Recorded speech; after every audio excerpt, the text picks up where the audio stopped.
शादियां आपने बहुत हुई होती देखी होंगी, लेकिन आज की शादी में आप देखेंगे कि भिक्खु संघ भी यहाँ मौजूद है और मंच पर दो भिक्खु हमारे जो सीनियर भिक्खु हैं वो बैठे हुए हैं। उनके सानिध्य में आज ये विवाह यहाँ संपन्न होगा। मैं भिक्खु संघ को बदनामी करते हुए उनसे इजाजत लेते हुए आगे बढ़ाने की उनसे कहता हूँ। बंते जी आगे बढ़ाया जाए आदेश है जी। बहुत बहुत शुक्रिया, आभार बंते जी का। आज पहले अपने साथ महाकाव्य तथागत बुद्ध उनके चरणों में फूल अर्पित करके परम पूज्य बोधिसत्व बाबा साहब को उनके चरणों में भी उनके गले में माला पहनाकर उनके चरणों में पुष्प अर्पित कर उनका धन्यवाद करेंगे।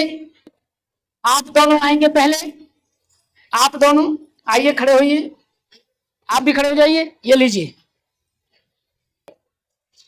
ठीक है, दोनों हाथों में लीजिए। पहले तथागत बुद्ध को फिर बाबा साहब के चरणों में पुष्प अर्पित करेंगे। आइए,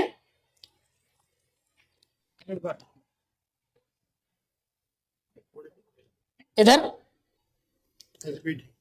आप भी पुष्प अर्पित करिए। कुछ फूल इधर करेंगे, पहले नमन करेंगे फूलों को इस तरीके से। हाँ, ऐसे करिए। हाँ, चलिए, एक मोमबत्ती जलाइए।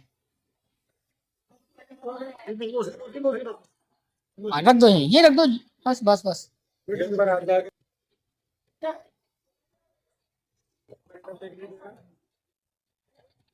इसी में छोड़ दो मोमबत्ती।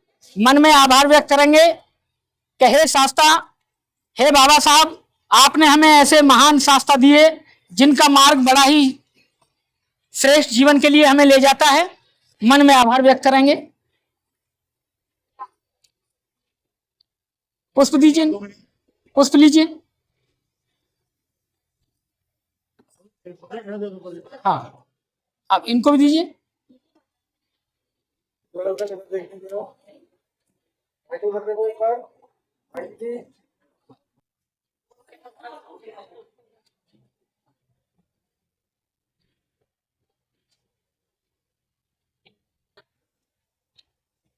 नहीं, आप वहां लगा रहे हैं, बस छोड़ दीजिए, रख दीजिए इसी में।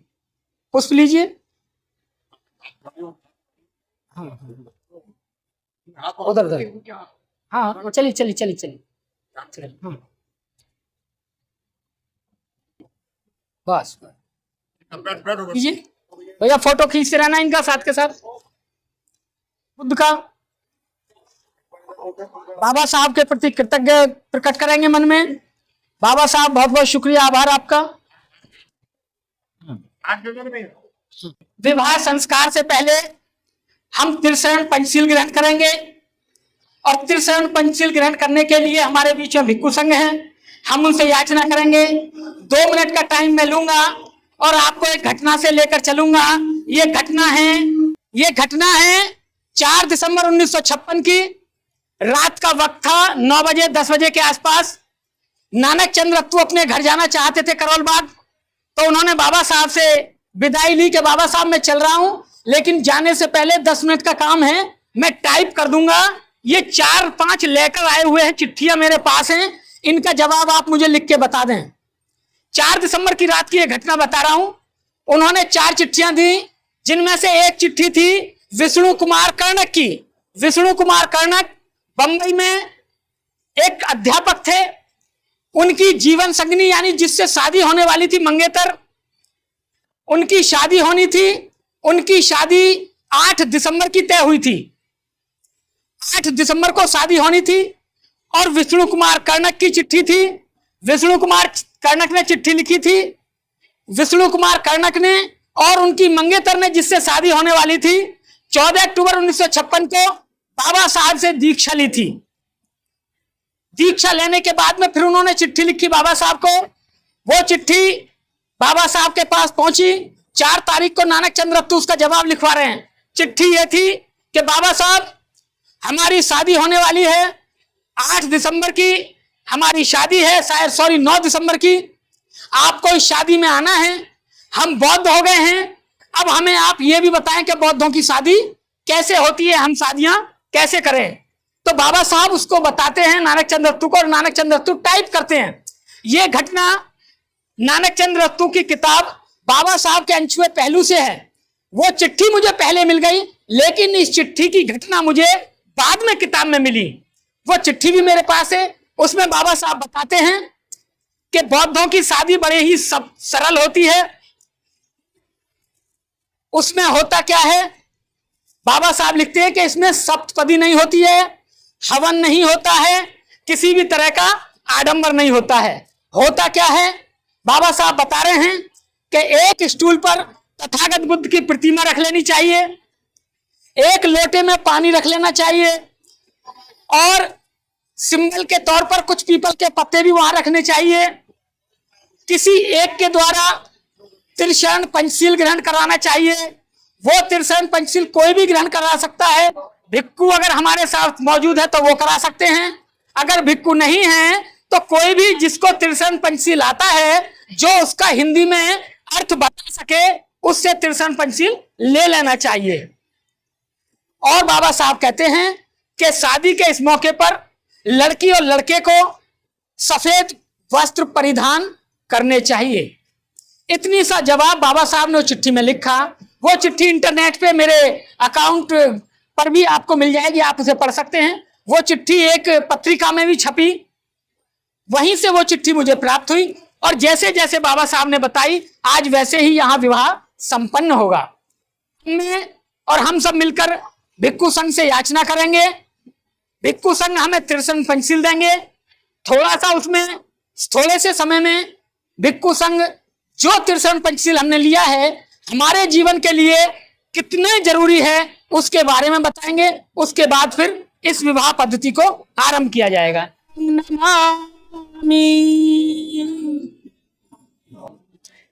धम्मं नमामि,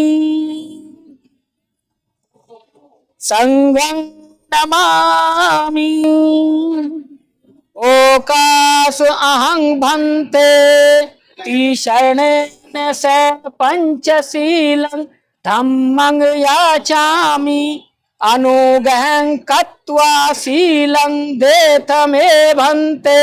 तो शम्मः सम्बुद्धस्य नमो तस्से भगवतो गच्छामि, धम्मं शरणं गच्छामि, धम्मं शरणं गच्छामि, संघं शरणं गच्छामि, बुद्धं शरणं गच्छामि, तस्याम्पि धम्मं शरणं गच्छामि, तस्याम्पि धम्मं शरणं गच्छामि, तस्याम्पि संघं वैरमणि, शान्तिपाता वेरमणि, सिक्खापदं समादयामि, सिक्खापदं समादयामि, अधिन्नादाना वैरमणि, अदिन्नदाना वेरमणि, सिक्खापदं समादयामि, सिक्खापदं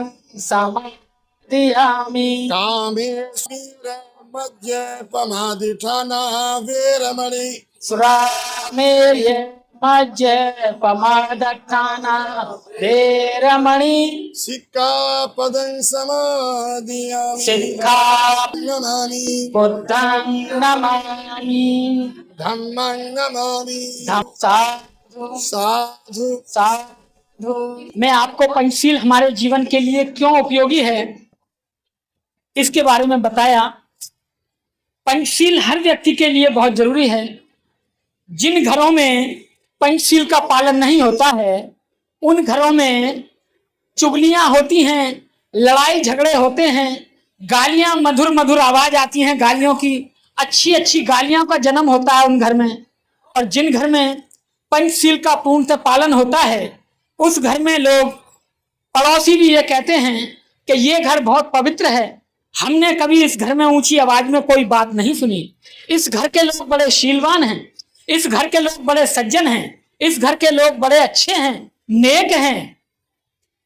और जिन घरों में पालन नहीं होता पंचशील का उस घर में चोर होते हैं, चुगली होती हैं, नशीले लोग होते हैं, नशा करने वाले लोग होते हैं, लड़ाई झगड़ी होती हैं सुबह शाम, रात को तो होते ही होते हैं, क्योंकि जब वो कच्चिया पक्की पी के आ जाता है। तो इसलिए पंचशील बहुत जरूरी है। ये मार्ग हमें तथागत बुद्ध ने दिया और परम श्रद्धेय बाबा साहब ने हमें बताया और उनके बताए अनुसार हमने उसका अनुसरण किया। विवाह संस्कार शुरू होता है। देखिए, बड़ा सुंदर विवाह संस्कार, बड़ी अच्छी पद्धति है। इस विवाह संस्कार को तथागत बुद्ध के ने आज से 2500 साल पहले तथागत बुद्ध के बाद में इस परंपरा को बनाया गया और बाबा साहब ने हमें बताई और बाबा साहब के बताए अनुसार हमें उस पर चलना चाहिए, उस पर शक नहीं करना चाहिए कि ऐसा होगा, और जैसा जैसा बाबा साहब ने बताया वैसा वैसा हमें करना चाहिए, क्योंकि आज हमारे पास जो कुछ भी है ये सब बाबा साहब की देन है। कहते हैं कि किसी ने अगर हम पर एहसान किया है तो उसके बदले में उसके साथ कभी दगा नहीं करनी चाहिए, बल्कि उसके साथ एहसान मंद रहना चाहिए। जो उसने कहा है उसी के अनुसार चलना चाहिए। संस्कार को आगे बढ़ाते हैं। इधर लड़का पक्ष से उनके माता पिता और लड़का भी खड़े हो जाएंगे, इधर इधर से लड़की पक्ष से उनके पिताजी यहाँ हैं, आप भी खड़े हो जाएंगे। आप खड़े हो जाइए सब, जैसा मैं कहूँगा आप ऐसा दोहराएंगे, बोलेंगे, ठीक है। महाकारुणिक तथागत बुद्ध वे परम श्रद्धेय बाबा साहेब डॉक्टर अंबेडकर वे उपस्थित जन समूह के समक्ष हमारी सुपुत्री दारिका रेणु ने तारक पवन कपूर सुपुत्र श्रद्धेया दयावती बौद्ध व श्रद्धेय शशि कपूर निवासी 56/191 नंगला फकीरचंद बीच की बस्ती आगरा को अपने जीवन साथी के रूप में चुना है।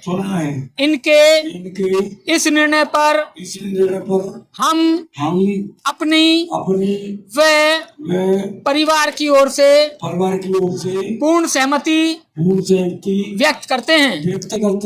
हम यह भी कामना करते हैं कि हमारा यह संबंध दोनों परिवारों की सुख समृद्धि में सहायक होगा। सभी बोलेंगे साधु साधु साधु साधु। देखिए, साथी और जीवन संगनी के रूप में चुना है, एक दूसरे को पसंद किया है, उसके लिए भी अपनी सहमति जताई है। अब लड़का पक्ष से उनके माता पिता स्वीकृति देंगे कि हमें भी ये रिश्ता, ये जो आज नव दंपति विवाह बंधन बन रहा है, ये हमें मतलब हम पूर्ण स्वयं स्वीकृति देते हैं। कारुणिक तथागत बुद्ध व परम श्रद्धेय बाबा साहेब डॉक्टर अंबेडकर व उपस्थित जन समूह के समक्ष हमारे सुपुत्र पवन कपूर ने दारिका रेणु सुपुत्री श्रद्धेया माया देवी व श्रद्धेय रामकिशन जी निवासी नब्बा माधव कुंज प्रताप नगर आगरा राज्य उत्तर प्रदेश को अपनी जीवन संगनी के रूप में चुना है। इनके इस निर्णय पर हम अपने परिवार व अपनी ओर से पूर्ण सहमति व्यक्त करते हैं। हम यह भी कामना करते हैं कि हमारा यह संबंध दोनों परिवारों की सुख समृद्धि में सहायक होगा। देखिए, लड़के के माता पिता ने भी स्वीकृति दी है और उन्होंने ये स्वीकृति के साथ साथ में ये भी कहा है कि ये हमारा संबंध मधुर बना रहे, हम ऐसी कामना करते हैं और स्वीकृति देते हैं जो रिश्ता इन्होंने अपने आप को एक दूसरे में बांधने की कोशिश की है। पहनाने से कभी किसी की शादी नहीं होती। माला तो आदमी आदमी को डालता है, तो क्या उनकी शादी हो जाती है? नहीं होती। शादी होती है समाज की स्वीकृति। समाज की स्वीकृति के लिए आप यहां आए हैं, स्वीकृति देने के लिए।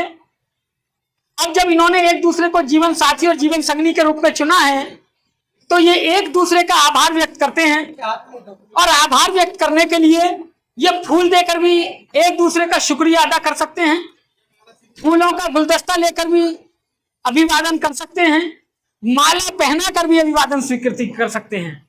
एक दूसरे का सम्मान करने के उद्देश्य से इस माला को एक दूसरे को पहनाने का प्रचलन बढ़ाया गया है। आपने देखा होगा जब कभी मान सम्मान का समारोह कोई होता है तो आदमी आदमी के गले में माला डालता है। वो क्यों डालता है? उनके सम्मान के लिए, ना कि किसी शादी करने के उद्देश्य से। वैसा ही यहां है, माला डालने से शादी नहीं है। शादी तो समाज के लोगों ने कर दी, लेकिन अब ये एक दूसरे का अभिवादन करेंगे, इसलिए माला पहनाई जाती है। अगर माला ना भी है तो एक फूल देकर, एक गुलदस्ता देकर भी शादी को अभिवादन किया जा सकता है। महाकारुणिक बोलिए।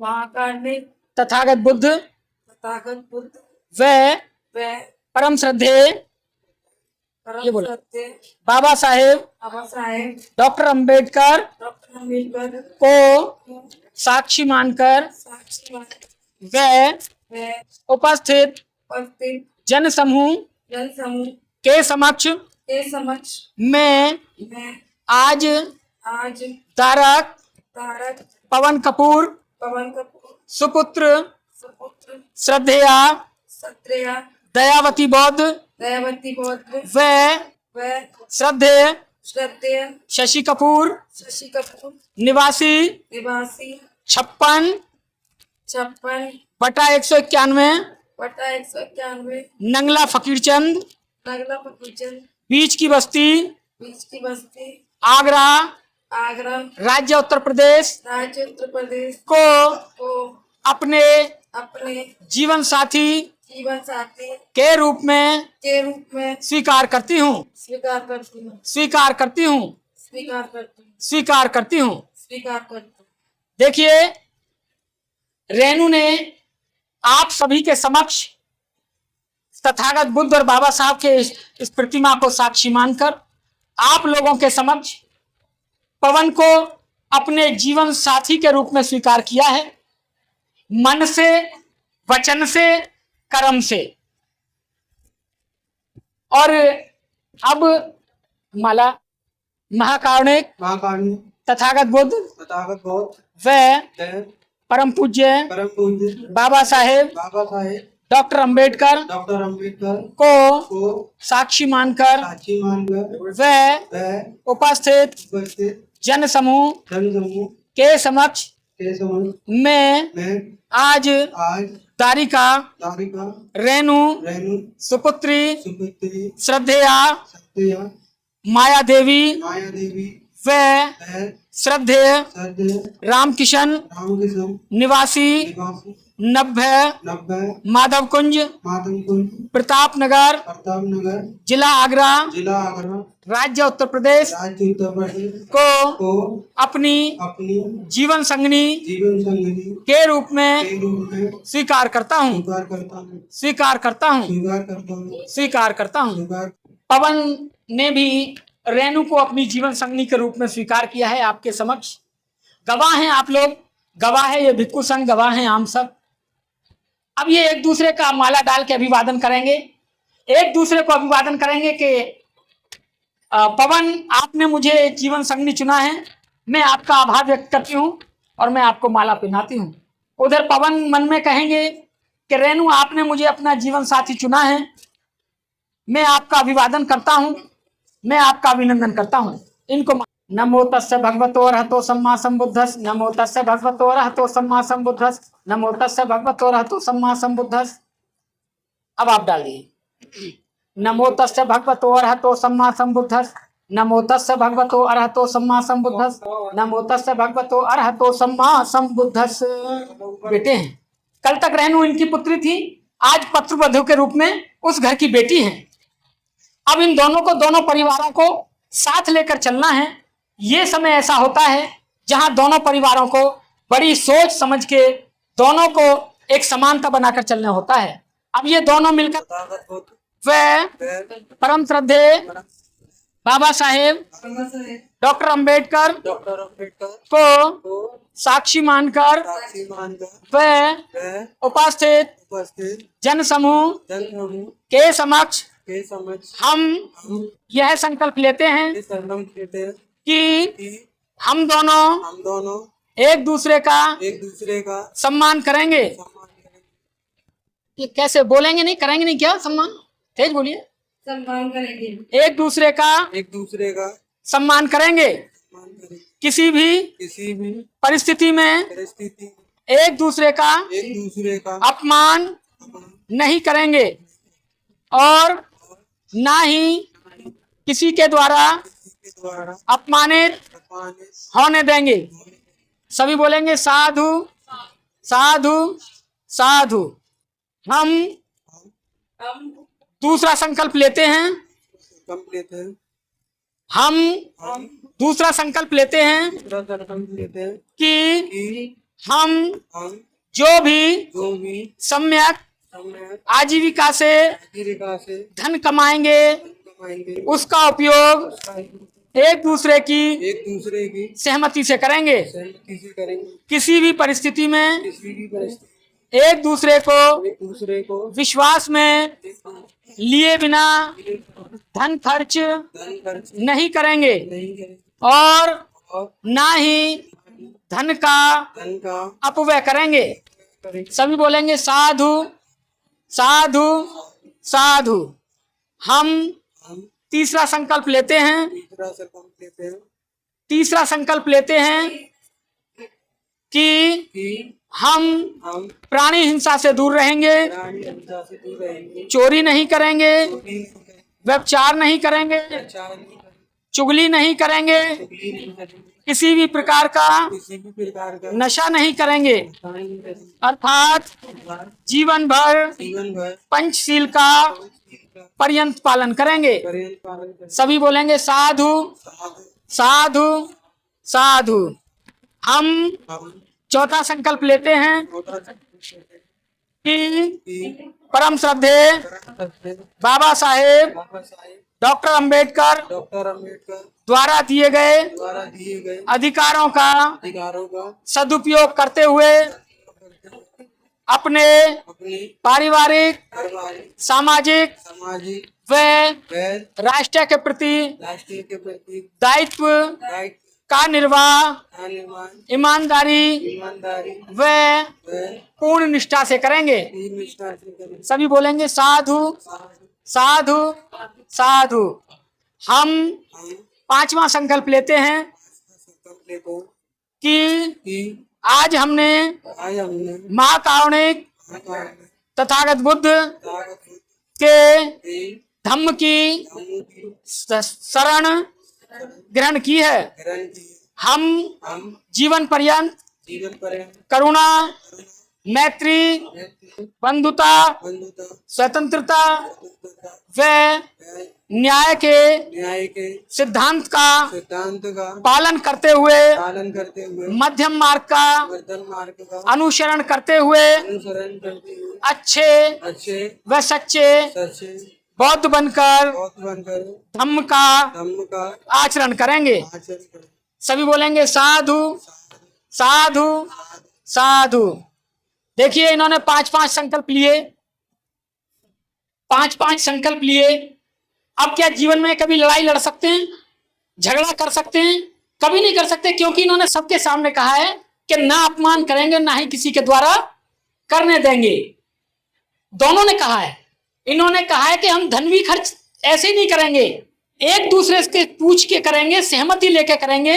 ये नहीं है कि पति से लिए उड़ा दिए या पत्नी ने उधर पति ने लिए उड़ा दिए तनख्वाह। यूं ही एक दूसरे को हिसाब किताब भी देना है और समाज के प्रति, परिवार के प्रति, माता पिता के प्रति जो दायित्व बनता है उसका निर्वाह भी मिलकर करेंगे।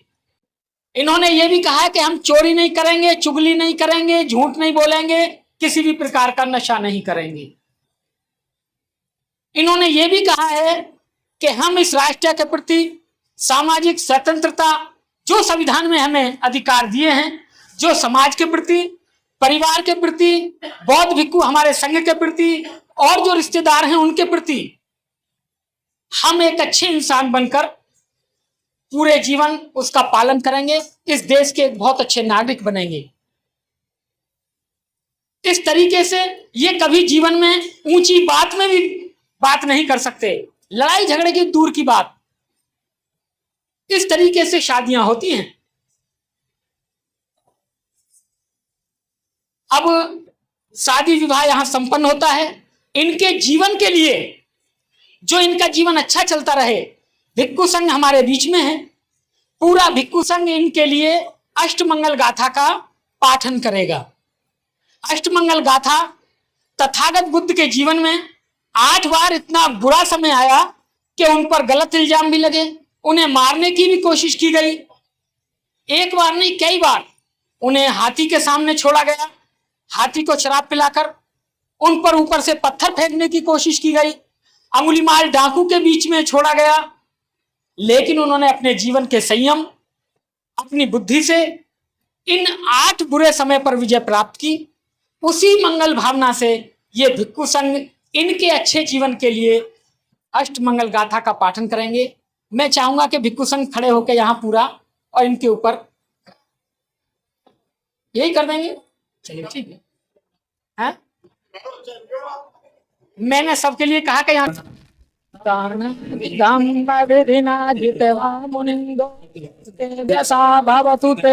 मंगल मंगल जय मंगलानी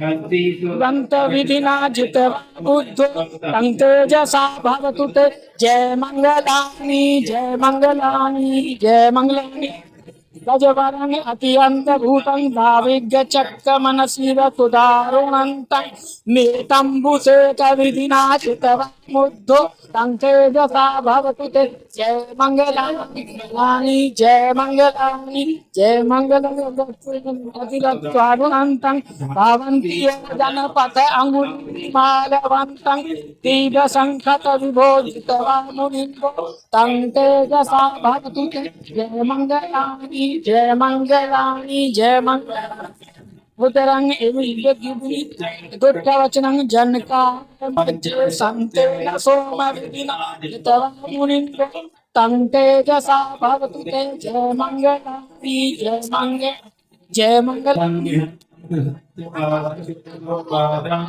पटमनु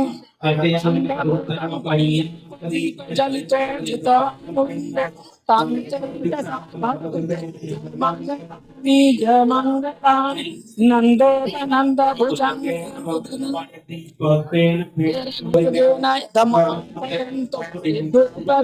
विधिना मुनिन्दो तं तेजसा भवतु ते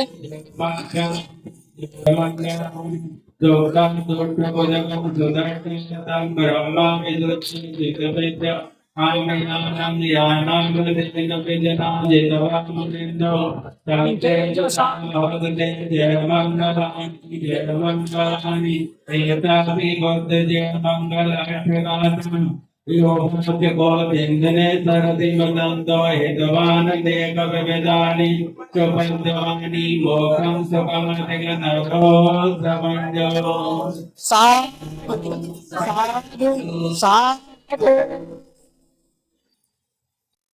नमो तस्से भगवतो अरहतो सम्मा सम्बुद्धः दुख पत्ता चले दुखा, भय पत्ता चले भया, शोक पत्ता चले शोका, हम तो सबे पिपारिणो यथा पता चलते संपदं पुण्य संपदं सबे देवानुमोदन्त संपत्ति सिद्धिया दानं तदन्त सदाय शीलकरं संतो संपदा भावना करता हम तु गच्छन्तु देवतारकम् सभ्ये भूता बलपत्ता प्रत्येकानस्यं फलं गरन्तानं च तेजेन रङ्गन् बन्धामि सर्वतो आकाशदाचमूर्मट्टा देवानायामेन्देवा पुण्यन्तनं बोधित्वा सर्वरकं तु बुद्धसाकरम् आकाशदाचमूर्मट्टा देवानायामेन्दे पुण्यन्तनं बोधित्वा सर्वरकं तु धम्मदेशना आकाशदाचमूर्मट्टा देवानायामेन्देका पुण्यन्तनं बोधित्वा सर्वरकं तु त्वं परम्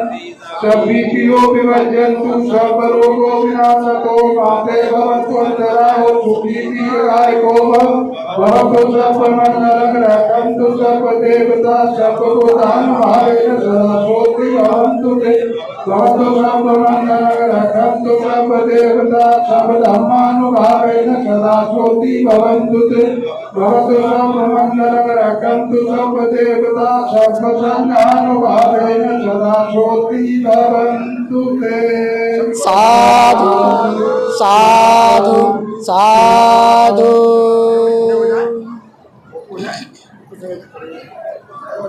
देखिए विवाह यहाँ संपन्न होता है। इतनी सुंदर पद्धति हमें हमारे बाबा साहेब बता कर गए। हमें कोशिश करनी चाहिए कि जब भी कभी घर में शादी समारोह हो, घर में कोई भी ऐसा मंगल कार्य हो, तो इसी परंपरा से हमें बौद्ध भिक्खु बुलाकर या किसी अन्य उपासक को बुलाकर ऐसे ही कराना चाहिए।